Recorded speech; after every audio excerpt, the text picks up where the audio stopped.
Good morning students.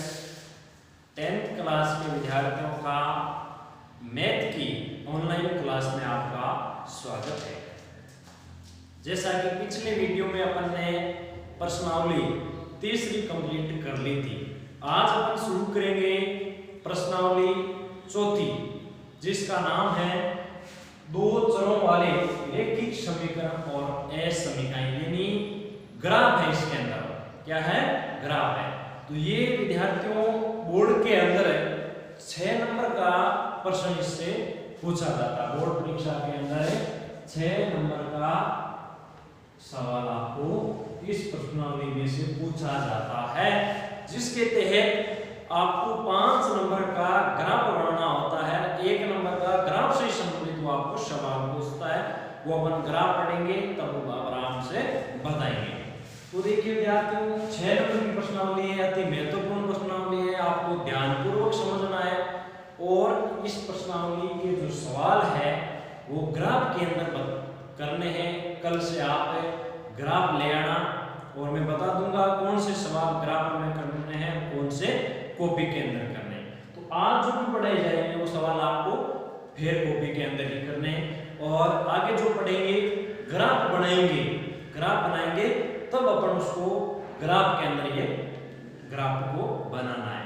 तो सबसे पहले इसमें कुछ बेसिक चीज है, उसका थोड़ा चर्चा कर लेते हैं विस्तार से। देखिए आपके पास में 2 समीकरणें दी गई होगी, जैसे रेखा को कहेंगे उसको a1x plus b1y plus c1 बराबर क्या दिया गया होगा 0, a2x plus b2y plus c2 बराबर क्या दिया गया। 2 समीकरणें आपके पास में दी गई होगी, यानी जो पहली समीकरण में x के गुणा में होगा वो a1 का मान होगा, y के गुणा में होगा वो b1 का मान होगा, और जो अचर होगा वो किसका मान होगा c का होगा। इसी प्रकार से दूसरी समीकरण में जो x के गुणा में होगा वो a2 का मान होगा, y के गुणा में होगा वो b2 का मान होगा, और जो अचर होगा वो c2 का मान होगा। अब इनसे कुछ 3 कंडीशन आपको शर्तें हैं याद रखना है, ये भी इससे संबंधित भी आपको सवाल पूछा जा सकता है। तो सबसे पहली शर्त क्या है? यदि a1 बटा a2 का मान बराबर नहीं है b1 बटा b2 के, यानी a1 बटा a2 बराबर नहीं है b1 बटा b2, ये बराबर नहीं का निशान है, वो तो जो इसके हल आएंगे वो अद्वितीय हल आएंगे, यानी कुछ न कुछ उसका हल होगा। क्या होगा? अद्वितीय हल होगा। याद रखना, इनका जो युग्म पूछा जाएगा वो संगत होगा। युग्म कैसा होगा? संगत होगा, यानी युग्म के बारे में भी आपको पूछा जाएगा कि ये संगत है या असंगत है, तो उसको क्या बताएंगे? संगत बताएंगे। और जब ग्राफ बनाएंगे तो जो रेखाएं आएगी वो प्रतिच्छेदी रेखाएं आएगी। प्रतिच्छेदी रेखा आकार से एक दूसरे को काटेगी, यानी इस प्रकार से काटती है, तो उसको बोलते हैं प्रतिच्छेदी। कौन सी कंडीशन में? इस कंडीशन में, इस कंडीशन में जो ग्राफ की रेखाएं वो हमें कैसी प्राप्त होगी? प्रतिच्छेदी रेखाएं प्राप्त होगी, और इनसे जो प्राप्त होगा हल उसको अद्वितीय हल कहेंगे। ठीक है, और युग्म क्या होगा? संगत होगा, ये इस कंडीशन में होगा। अगली कंडीशन क्या है विद्यार्थियों? a1 बटा a2 का मान बराबर है b1 बटा b2, यानी a1 बटा a2 का मान तो बराबर है b1 बटा b2 के, परंतु इनके बराबर नहीं है c1 बटा c2 का। इस दूसरी कंडीशन याद रखना कि a1 बटा a2 बराबर है b1 बटा b2, बराबर नहीं है c1 बटा c2, हो तो युग्मों का कोई हल नहीं होगा। क्या होगा? कोई हल नहीं होगा, और युग्म असंगत होंगे। युग्म क्या होंगे?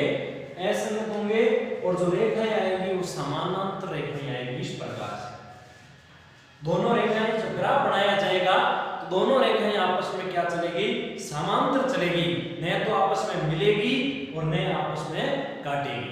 तो इस प्रकार से दूसरी कंडीशन में ये आपको ग्राफ के अंदर समांतर रेखाएं प्राप्त होती है। तीसरी कंडीशन आपको याद रखनी है। तीसरी कंडीशन में क्या है कि a1 बटा a2 बराबर b1 बटा b2 बराबर c1 बटा c2, यानी तीनों ही बराबर है। a1 बटा a2 बराबर b1 बटा b2 बराबर क्या है? c1 बटा c2, तीनों बराबर है। तो इसके हल होंगे जो अनंत मान आएंगे, इनके अनंत होंगे? असंगत होंगे, युग्म संगत होगा और रेखाएं संपाती होगी। रेखाएं कैसी होगी? संपाती। रेखाएं संपाती होने का अर्थ यहां समझे, जैसे प्रतिच्छेदी, समांतर और संपाती। संपाती कैसे होगी? जैसे पहली रेखा ये है तो दूसरी रेखा इसके ऊपर ही होगी, यानी यही दूसरी रेखा होगी, उसको बोलते हैं दूसरे के संपाती। इस प्रकार से आपको तीन कंडीशन क्या रखना है? याद रखना। देखिए विद्यार्थियों, शुरू करते हैं हम 4.1 और 4.1 का पहला सवाल यह है कि अनुपातों a1 बटा a2, b1 बटा b2 और c1 बटा c2 की तुलना कर ज्ञात कीजिए कि निम्नलिखित समीकरणों के युग्म संगत है या संगत है, असंगत है। यानी आपको तुलना करके इन अनुपातों की, जो भी आपको तीन कंडीशन लिखी गई थी, उन्हीं कंडीशनों के अनुसार आपको तुलना करके ये बताना होगा कि युग्म संगत है या असंगत है। तो सबसे पहले सवाल की ओर बढ़ते हैं। आपको बताया था a1 क्या होगा? 2 होगा जो x के गुणा होगा, b1 क्या होगा? -3 होगा और c1 क्या होगा? 8 होगा। तो इसी प्रकार से अपन दूसरी समीकरण से देखेंगे तो a1 का मान 4 होगा, सॉरी a2 का मान 4 होगा, b2 का मान -6 होगा और c2 का मान क्या होगा? 9 होगा। अब देखिए, अब इनका अनुपात क्या करते हैं, उसके बाद में उसमें अनुसार अपन कंडीशनें लगाएंगे। देखिए a1 बटा a2 कितना है? 2/4 यानी 1/2। इसी प्रकार b1 बटा b2 -3 बटा -6, माइनस माइनस कट गया, प्लस हो गया 1/2। c1 अपॉन c2 बराबर आपका आ गया 8/9, कटेगा नहीं, कोई नहीं। अब आप इनसे कंडीशन देखिए क्या लग रही है कि a1 बटा a2 बराबर है b1 बटा b2 और बराबर नहीं है c1 बटा c2।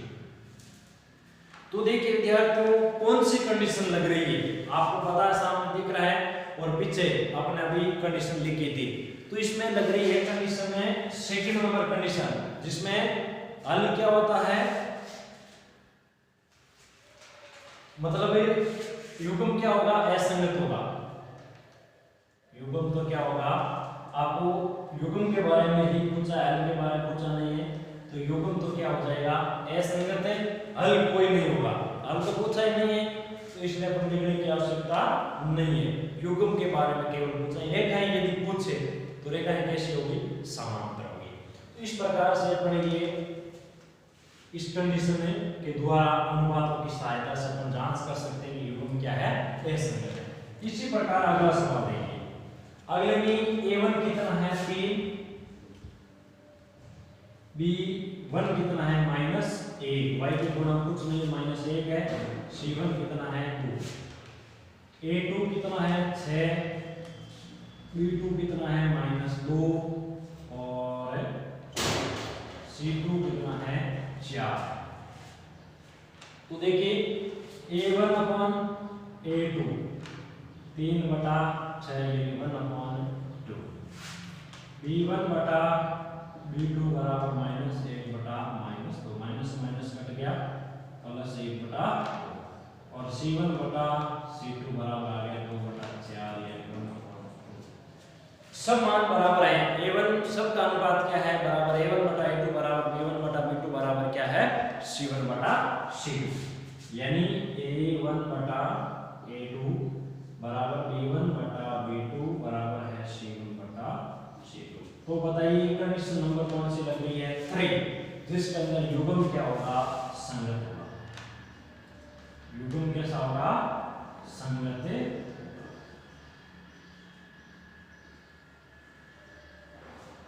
तो इस प्रकार से अपन क्या कर सकते हैं? ज्ञात कर सकते हैं। देखिए इसी का तीसरा सवाल देखते हैं।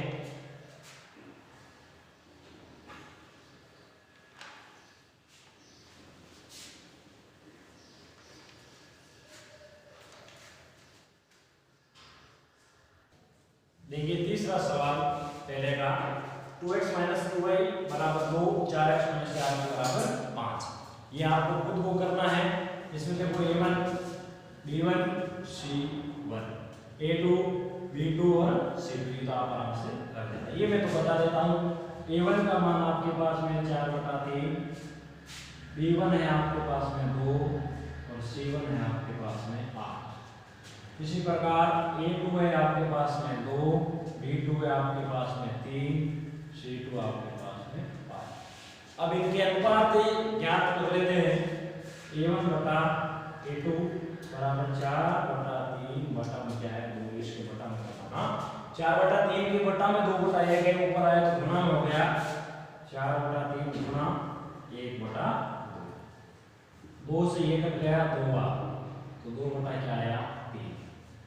इसी प्रकार b1 बटा b2 कितना है 2/3। अब c1 बटा c2, c1 बटा c2 क्या होगा 8/12, 4 के बारे से काट लो 4 दूनी 8, 4 3 5। c1 बटा c2 भी 2/3 है, ये भी 2/3 है, ये भी क्या है 2/3। कौन सी कंडीशन लग रही है तीसरी, a1 बटा a2 बराबर b1 बटा b2 बराबर c1 बटा c2। तो युग्म कैसा है संगत होगा, युग्म कैसा होगा संगत होगा तीसरी कंडीशन के अनुसार। तो इस प्रकार से अपन युग्म की जांच कर सकते हैं कि संगत है या असंगत है, बिल्कुल आसानी से कर सकते हैं। आज के वीडियो में इतना ही, आगे बढ़ेंगे कल। धन्यवाद।